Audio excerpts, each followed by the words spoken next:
right, hello and welcome. Brett here with clickmill.co, and this is our series on evangelism training. In this video, we're going to talk about reframing. And there's two ways that we reframe, but before we go into them, I want to tell you a story so that it gives you an idea of what reframing is. So I can give you a definition, but it's better if you hear a story. So a lot of the trainings I give you are very multidisciplinary. I didn't just read a book called How to Evangelize. It's based on apologetics. It's based on books on communication in relationships and marriage. It's based on experience public speaking. It's based on sales experience and doing a lot of writing. And so it comes from, and obviously just experience evangelizing and what works and what doesn't. So it comes from a number of places. And one of them is sales. And I used to work with a guy named Mike, and he taught me sales. And I sat with him for, I don't know, maybe about 2 years. And I worked in, fairly expensive furniture sales. And if you've ever bought furniture, you know how it goes.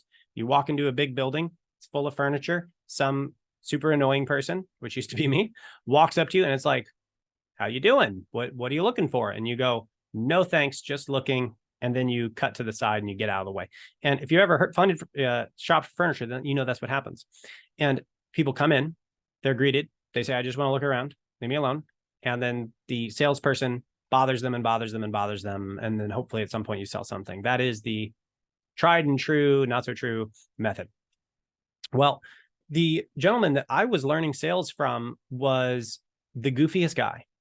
And he did it so differently from everyone else. And he would go up to the front door as people are coming in, and he would go up and he would sort of saunter or like wobble almost. He didn't walk like that normally, but it was part of the sales process. And he would walk up to them and he would just sort of like sort of hunch his shoulders. I don't even know if I'm doing this right. It probably doesn't look right at all, but he's kind of shuffling. He shuffles almost like a clown or like Goofy, and he even talked like Goofy. He's like, well, hey there, guys, how you doing? And he talked like that. And it's like, what are you doing? Are you trying to sell furniture? Or are you trying to juggle? Like, what is going on? And he'd say crazy stuff. He'd be like, sorry, can I help you guys? And they'd look around and be like, you're open, right? And he's like, yeah, we're open, but then they'd be like, well, we're just here for furniture. And he's like, no, we don't sell any of that. Wait, what's all the furniture? No, that's just for show. We just hang out all day. And they're like, wait a minute, is he kidding? He's like, I'm just messing with you guys. Of course we sell furniture. Ha, ha, ha. They're all laughing. He goes over, throws an arm over the guy, and he's like, come on in. I'll show you around. What are you looking for? And they're like, oh, you're so funny. Let us tell you all the things we're looking for. And then he goes sell $10,000, $20,000, $50,000 of furniture. So what happened? He's being super weird. And then all of a sudden, everybody's like, wait a minute, how'd that happen? How'd you just sell it? So he's training me and he's telling me, okay, well, it's a push-pull, right? You walk up to them. They already have a script in their mind of how this is going to go. And that's what reframing is. Reframing is what you do when someone comes to the conversation already having a played out sort of mental script on what's going to happen. They're going to say this, you're going to accuse them of this or make them feel criticized in some way. And then they're going to react like this. And they go, haha, I foiled another Christian evangelist. Okay. So you push pull and we have to reframe it. Well, he says they're coming in, they have this script. They know exactly what's going to happen. I'm going to say, hey, how you doing today? And they're going to go, no, thanks. We're just looking. You need some help? No, thanks. We're just looking. And they're going to go bolt to the side and try to disappear and escape. And I'm going to have to go find them. And then they're not going to buy anything. So what do? You have to do something that pushes them off script, right? You boom. And they're like, whoa, I thought I was in one world. I'm in a different world. I don't know what's happening anymore. And then you pull them back in to your script, right? The frame that you have. Okay. And that's the strategy we're talking about here.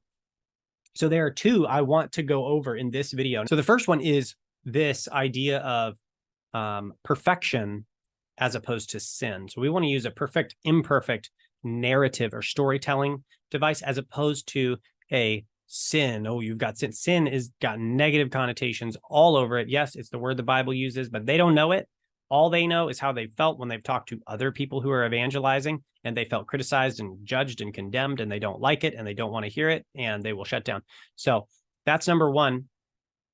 Number two is love versus sort of divine love versus a divine criticism narrative. So let's start with the second one first. Okay. So our culture has given this idea of, well, you've got all this sin and man fell and God is he's up there and he's burning with wrath and it's all critical and God's this guy, with a magnifying glass and he's looking down and he's like, you get what you deserve and you get what you deserve and everybody better, and that's kind of what our culture teaches. And that's why people are so resistant to the gospel. That's not true at all.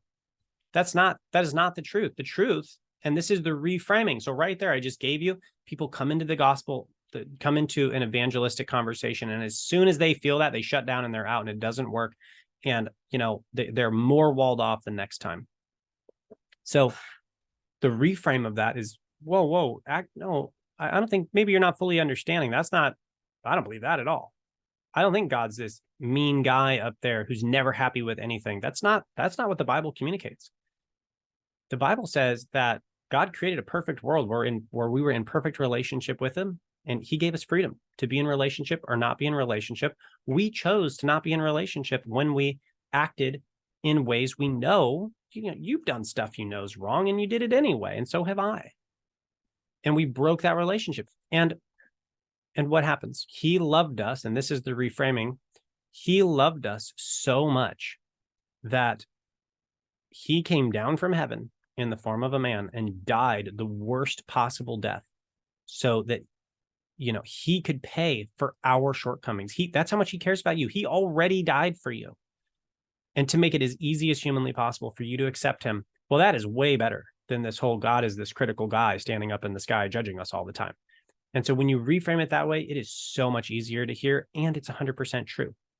Okay, so that's the first one. Now, the second one has to do with perfect, imperfect. And as I was talking, I noticed I actually used, because I use this all the time. I just use them both at the same time. I'm trying to break them apart for you guys. But to that end, it's perfect versus imperfect. Now, I want to maybe address talking to the LGBTQ community a little bit, or other communities that are particularly sensitive to the church and the gospel message, people who at least feel, and whether or not it's true or not, I'm not going there and it doesn't really matter for this video, but they at least feel that they have been victimized or judged or discriminated against in some way by the church. And in some cases that's true, I'm sure, and in some cases it's not.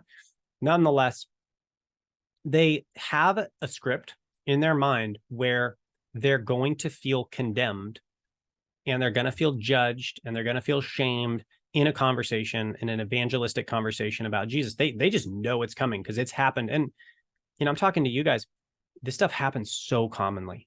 I mean, I've heard people share the gospel. I've had people witness to me while I was in ministry with the Salvation Army. I have people coming up on the sidewalk. Let me tell you about Jesus. I already know him. It's awkward. It's weird. And so they've had these really uncomfortable situations with people sharing the gospel, and they're just ready for it. They know they're going to feel criticized and judged, and they're bringing all that from their past experiences with the church and with other evangelists and with whatever happened.